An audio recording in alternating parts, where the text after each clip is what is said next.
नमस्कार, मैं सरला रावत सा और आप देख रहे हैं पब्लिक एक्सप्रेस न्यूज। स्वागत है आप सभी का। केंद्रीय स्वास्थ्य मंत्री जगत प्रकाश नड्डा ने Indian council of medical research यानी कि आईसीएमआर के हवाले से एक महत्वपूर्ण जानकारी दी है।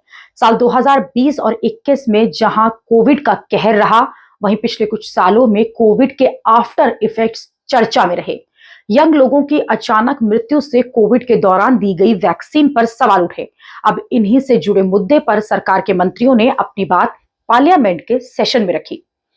केंद्रीय स्वास्थ्य मंत्री जेपी नड्डा ने मंगलवार को राज्यसभा में कहा कि भारतीय आयुर्विज्ञान अनुसंधान परिषद के एक अध्ययन ने निर्णायक रूप से यह प्रमाणित किया है कि कोविड के जो टीकाकरण है, वैक्सीन से भारत में युवा वयस्कों में अचानक मृत्यु का जोखिम नहीं बढ़ा है, बल्कि इसके उलट इसकी आशंका कम हुई है।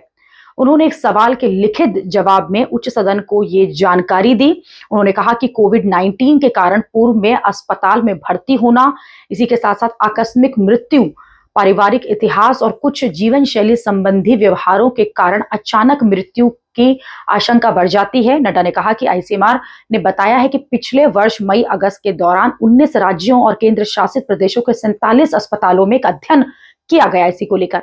आगे उन्होंने बताया कि विश्लेषण में अचानक मृत्यु के कुल 729 मामले और 916 कंट्रोल शामिल किए गए हैं। और स्वास्थ्य राज्य मंत्री अनुप्रिया पटेल ने भी एक लिखित उत्तर में कहा कि हिंदुस्तान एंटीबायोटिक लिमिटेड और Karnataka antibiotic and pharmaceutical limited द्वारा निर्मित क्रमशः मेट्रोडिनजोल 400 मिलीग्राम और पैरासिटामोल 500 मिलीग्राम की गोलियों के एक विशेष बैच को परीक्षण के दौरान मानक गुणवत्ता रहित पाया गया।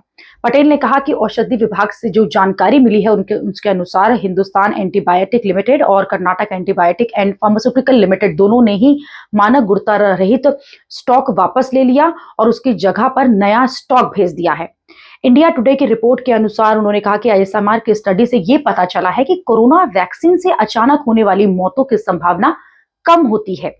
आईसीएमआर की नेशनल इंस्टीट्यूट ऑफ एपिडेमियोलॉजी ने 18 से 45 वर्ष के उम्र के लोगों पर यह स्टडी की थी और इसमें वैसे लोगों को शामिल किया गया था जिनकी मौत जो है 1 अक्टूबर 2021 से लेकर 31 मार्च 2023 के बीच हुई, जो सेहतमंद भी थे और जिनकी मौत की वजह साफ नहीं थी।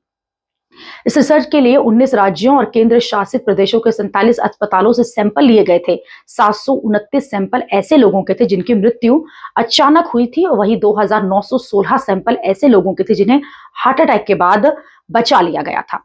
रिसर्च के बाद कहा गया कि कोरोना वैक्सीन की कम से कम 1 या 2 डोज के बाद बिना किसी कारण के अचानक मृत्यु की संभावना बहुत कम हो जाती है। जबकि आप देखेंगे कि कैसे पिछले कुछ सालों में अचानक मृत्यु का सबसे बड़ा जिम्मेदार कोविड की वैक्सीन को ठहराया गया। इसको लेकर कई सवाल भी खड़े किए गए कि आखिरकार वैक्सीन का जो परीक्षण हुआ था, क्या वो सही नहीं था? क्या ये वैक्सीन कोविड से तो लोगों को बचा पाई, लेकिन उसके आगे आने वाले समय में लोगों की मृत्यु का कारण बनी? उसी पर सवाल पर जवाब दिया है जेपी नड्डा ने पार्लियामेंट के अंदर।